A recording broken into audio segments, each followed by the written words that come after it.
भाजपा विधायकों ने गिनाई सरकार की उपलब्धियां, कहा योगी सरकार में बही विकास की गंगा।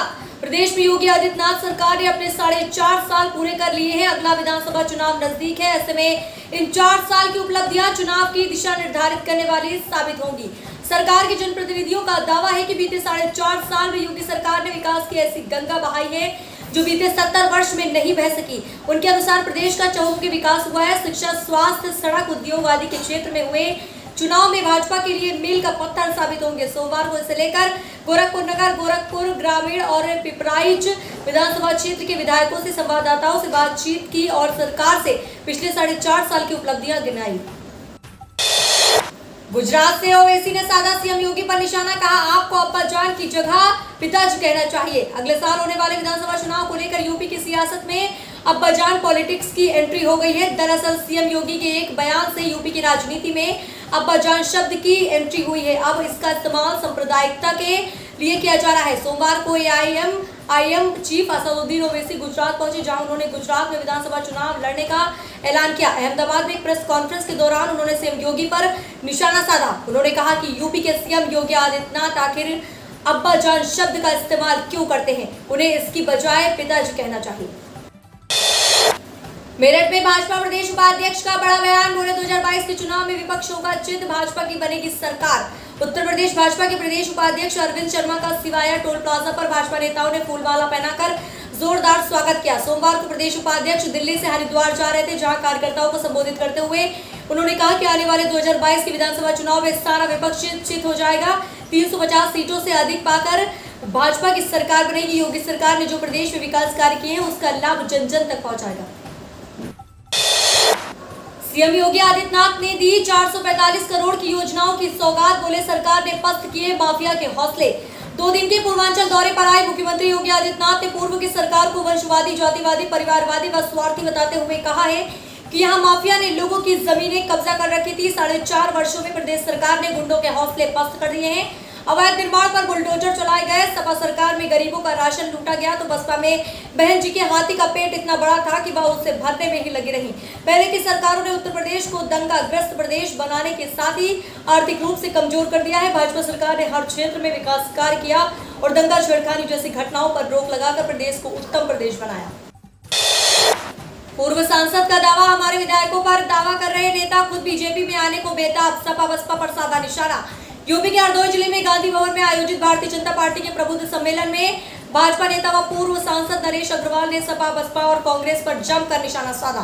उन्होंने कहा एक तरफ अखिलेश यादव के बयान को मुंगेरी लाल का सपना कहा तो दूसरी तरफ राजभर का नाम लिए बगैर उनके खिलाफ जवाबी हमला बोलते हुए कहा कि जो लोग भाजपा विधायकों के संपर्क में होने के दावे कर रहे हैं वो भाजपा ज्वाइन करना चाहते हैं, लेकिन हम विचार कर रहे हैं। पत्रकारों से बातचीत के पहले अग्रवाल ने मंच से कहा कि उत्तर प्रदेश में किसी दल की दाल नहीं चलेगी, क्योंकि उत्तर प्रदेश की जनता ने मन बनाया है कि देश को कोई बचा सकता है तो मोदी जी, और प्रदेश को कोई बचा सकता है तो वो है योगी जी।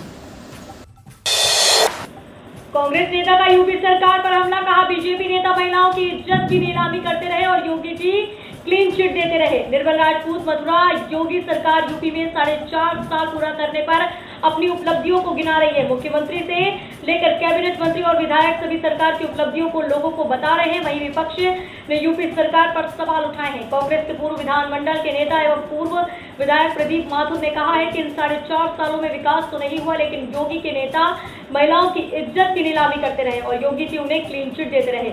औरतों की इज्जत को नीलाम करने वाले नेताओं को दी जाती है क्लीन चिट। उन्होंने कहा कि प्रदेश में बीजेपी के नेता और मंत्री योगी सरकार के कार्यकाल में अपनी उपलब्धियों का बखान करते हुए फिर रहे हैं। अखिलेश यादव का बीजेपी पर कटाक्ष, बोले गंगा मैया गड्ढा गैया, इनको भी छल गए ठगैया।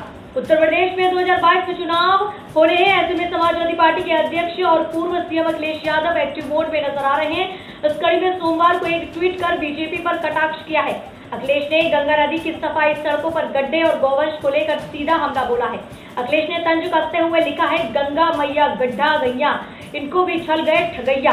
अखिलेश ने ट्वीट कर पूछा है कि यूपी की जनता बीजेपी से पूछ रही है कि हमारी गाड़ी कमाई से वसूले टैक्स से जो हजारों करोड़ गंगा जी के नाम पर खर्च किया वो कहां बह गया है। उन्होंने सरकार पर सवाल दागते हुए कहा कि गड्ढों का बजट जिसके जेब के गड्ढे में गया है और गौवंश के पैसे की जुगाली किसने की। ओवैसी का ऐलान, यूपी चुनाव में अतीक और उसके परिवार को देंगे टिकट। उत्तर प्रदेश विधानसभा चुनाव से पहले ऑल इंडिया मजलिस-ए-इत्तेहादुल मुस्लिमीन ने बड़ा ऐलान किया है।